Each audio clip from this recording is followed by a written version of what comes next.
Nagpaiwan si Emma dun sa ex-husband niya? Oh my God, Angelo. Sigurado ka ba na wala siyang feelings na natitira para dun sa lalaking yan? Matagal na silang tapos. Oo nga, matagal na nga silang hiwalay. Pero kung ako naman si Emma, hindi na ako makikipagmabutihan pa sa ex ko, di ba? Mahirap kasi sa'yo. Masyado ka kasing mabait. Kaya tuloy inaabuso ka ni Emma. Geneva, hindi naman sa ganun. Concerned lang talaga si Emma kay Manang Loling. Yan lang yun. Okay, sige. Sabihin nating concerned si Emma. Pero aminin mo, kinakabahan ka tuwing nagkakalapit sila. At sigurado kung alam ni Emma yung feelings mo na yun.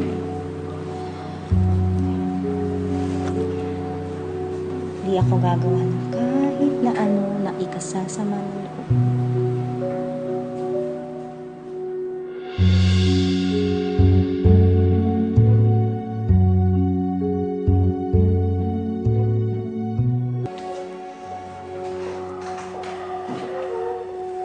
Angelo, kinig mo ng tayo.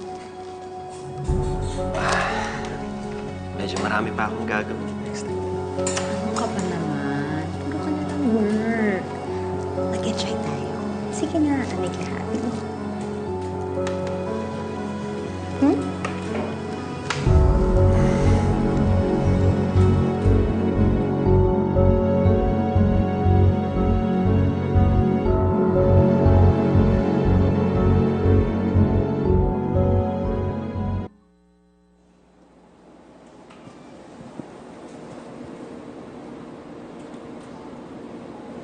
Ba't kanina patahimik yan si Emma?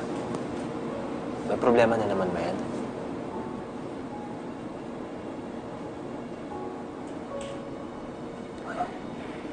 Siguro sa Manang Loling.